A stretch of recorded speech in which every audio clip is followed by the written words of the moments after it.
Everybody else will sort themselves out. The question is going to be a few of these guys who started further back, can they carve their way through before this field splits up? As already you see a breakaway of 4 at the very front. Absolutely, yeah, it's good to see everybody making it through and recognising that it's an endurance event. It's so exciting to get underway. They started testing on Friday, it's now Sunday, and they've had very little by way of track time to actually enjoy as we go to double yellow side by side through the old hairpin. That's going to be Camel Racing attempting to gain a position. They've been very quick over the course of the season. They were actually challenging for the podium at various stages in Cadwell, but couldn't quite get there. Cut the finish. Top 2 look very, very racy in the early stages. GB Finch and Calamity, the 1-2-1, applying pressure, but crucially not so much that they slow each other down. Camel in the yellow car further back have found the way to the head of the field, but now they need to set their eyes forwards because they're already at least a second, if not 2, behind the lead group. Yeah, Boston Racing getting open very well there, the 888, and it looks like our touring car racing number 40 losing out over the course of that second sector, and we've got a side-by-side battle going down into the rubber chicane for this first time. It's going to be Calamity on the inside, takes the position of GMP Finch Racing. Then in amongst all of this, Milnair want to be involved. That is the 46 car, so making a lot of progress off the start. They started in 9th, and Milnair Racing, they're 2nd by the time they complete lap number 1. And looking at first as well, and having a little look in towards Redgate, getting a tighter line going in, and they try to make it work, but as we see the cars filing through, a little correction on the inside there, as these little Ford KAs are having a lot of fun out there and trying to find the grip at the moment, but battle for the lead continues. It does indeed. It's now Calamity versus Milnair. Milnair down the inside of the field there. That's not the Calamity. They seem like they don't fight too much. They know the sequence of this is all about carrying momentum and benefiting for their bad exit here. So Milnair make a breakaway. I can assure you that will be temporary, because behind them is big and they both attempt to try their way up the order, joining the battle in that little group as well. That's Castrap Racing's 55, and it's indeed Castrap Racing build themselves up top 5, top 6, all running together in a breakaway group. They are, and obviously finding a lot of challenge going through these corners, especially over the crest here through Coppice, and as they continue then all the way around the very, very long corner, they'll be waiting to try and get tucked in behind the drivers in front. They can afford to do that for a few laps, I'm sure, but engine cooling might be an issue later on. It's not particularly warm day today, and coming out of the rubber chicane from our leaders. On to the start and finish straight then, yet another time. You'll get used to this as we get through the race. The first 3 are relatively calm, but then Wolf Motorsport have some pressure coming from Castrap Racing. Castraps are purple with the yellow bumper. Wolf Motorsport, they're in the purple with the white Simca inspired livery. They'll go around the outside, no opportunity there, and if anything actually, so good a line from Castrap that they immediately apply pressure to GB Finch.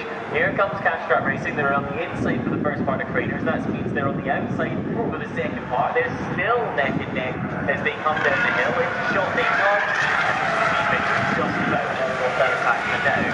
All of that slowing down, however, enough to work their way back. Pick up that back off with the silk car livery.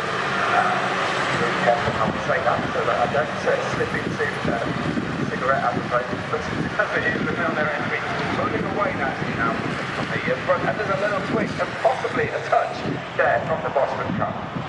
Boston trying to get involved in this one then, as you say, there was in fact a little touch as they approached the back of the Wolf Motorsport purple, yellow and white car. Autotech look a little bit vulnerable in these early stages actually. They've got Adam Nakar behind the wheel just now, and Andrew Fells for Boston Racing has made some progress past them. Lar Motorsport with Neil J are there or thereabouts as well. Here comes a late move on the brakes from the treble 8. That's Boston Racing Andrew Fells. He wanted a position of Castrap Racing in the 55, he couldn't quite get there.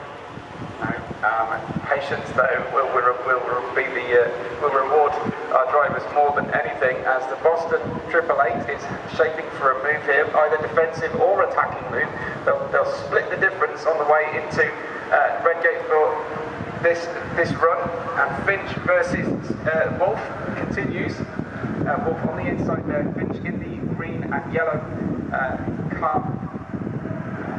And just holding on at the moment, but I think that Wolf Motorsport has got the inside line going towards the outside. The outside front trader.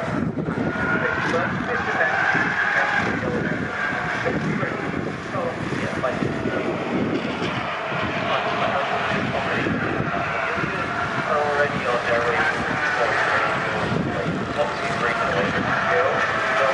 Jack right ahead of Mark Bench, Kyle Lamson, then Swall, and all that people there. Around the outside, Bench away, and they think, no, I don't think I want to. And they come back at them on exit. They're going to rub some more on the run up towards Coppice. It's all getting a little bit aggressive back in the pack. It allows everybody else, Axiometrics, I think that is now, Axiometrics.com, they're up the inside of one, they're upside the inside of two.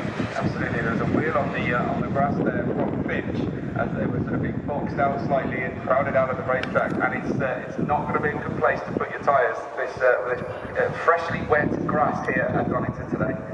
Yes, we spotted that in our previous race actually. Paul Street tried to calmly pull himself off the road and actually ended up finding himself in a bit of a spin. I do apologise, by the way, it was not Axiometrics.com, it was LAR Motorsport in the 747 making progress up the order. They find themselves up another 3 spots on that lap, into 4th position as they fan out on their way towards Redgate. Has anybody got the bravery, got the grit? The answer is maybe Castrap Racing as they throw the 55 car up the inside looking for an overtake.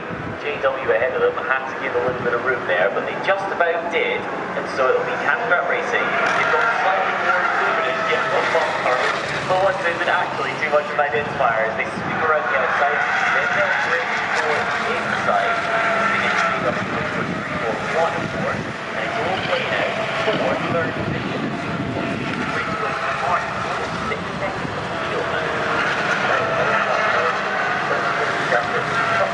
Well, they're racing a very nice 1.5 second gap ahead of each other, and then a further 1.9 say to this big melee that we've got going on in the tail end of the potential podium. It's actually, podium was almost breaking away. You can see there's a pair just on the edge of shot as they exit Roberts. That is 3rd and 4th position. Then everything's happening for 5th just behind. They'll have to sort themselves out by the time they reach the time screen. And there's a hint of a wiper movement on the Roberts straight here. Down the back of the exhibition straight into the Roberts chicane.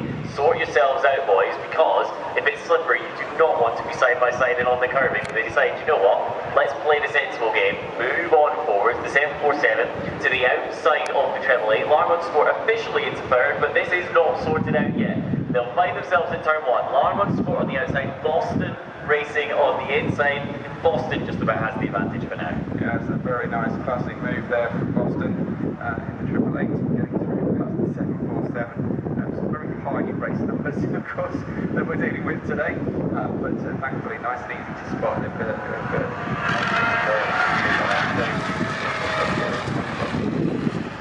Great, now 7 spots on the hill.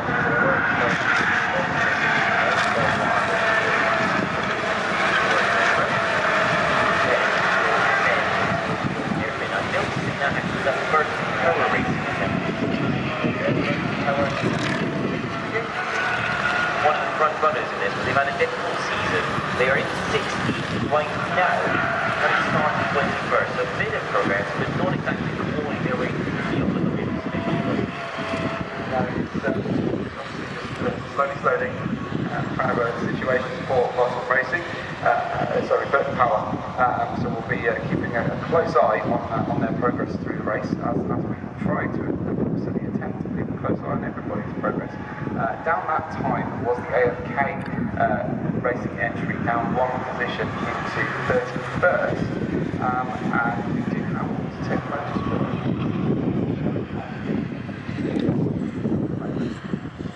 Non-controlled tech then, they're generally one of the front runners. We can't see them, so if they have come in, they've come in and gone straight into the garage, so keep an eye on that one as we streak across the line.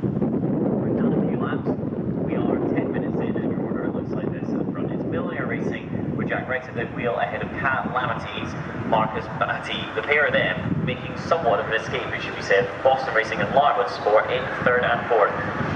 Fifth is JW Motorsport, and they head what is a train that we can't really skip those two guys, because they're still like JW Motorsport, G and B Big, and actually North Motorsport will themselves towards that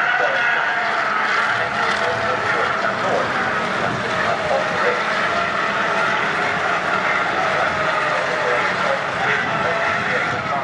Trainer this time.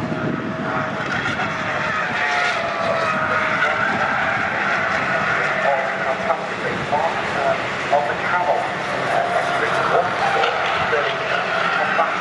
out of that battle.